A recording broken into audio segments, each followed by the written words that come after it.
Hello friends, ఇలా అరటి ఆకులు ఆవిరి మీద ఉడికించిన స్వీట్ని తిన్నారా? చాలా చాలా బాగుంటుంది. ఈ స్వీట్ ప్రత్యేకత ఏమిటంటే ఇందులో చుక్క నూనె కానీ నెయ్యి కానీ లేదు. బెల్లం కొబ్బరి వాడి చేస్తారు కాబట్టి బోలెడంత ఫైబర్ ఉంటుంది. ఆవిరి మీద ఉడికించడం దీని ప్రత్యేకత.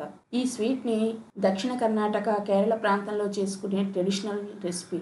దీనికోసం బియ్యం 4 గంటలు నానబెట్టి కొబ్బరి, బెల్లం, యాలకులు, మిరియాలు, పనసపండు వేసి పేస్ట్ లాగా చేసుకుని ఈనెలు తీసి 1-2 సార్లు శుభ్రం చేసుకున్న అరటి ఆకుల మీద సెమీ సాలిడ్ లాగా తయారు చేసుకున్న ఈ పేస్ట్ని పెట్టి అరటి ఆకును ఇలా చూపించిన విధంగా జాగ్రత్తగా మడిచి ఆవిరి మీద 25-30 నిమిషాలు ఉడికించుకోవాలి. ఈ స్వీట్ని పనసపండు గట్టి అని, పనసపండు కడుపు అని, పనసపండుతో చేసిన స్టీమ్ కేక్ అని అంటారు. పనసపండు స్మెల్తో ఈ స్వీట్ చాలా చాలా టేస్టీగా ఉంటుంది. చాలా హెల్తీ అయిన స్వీట్ కాదంటారా? ఫుల్ రెసిపీ లింక్ డిస్క్రిప్షన్లో పెట్టాను. Thanks for watching.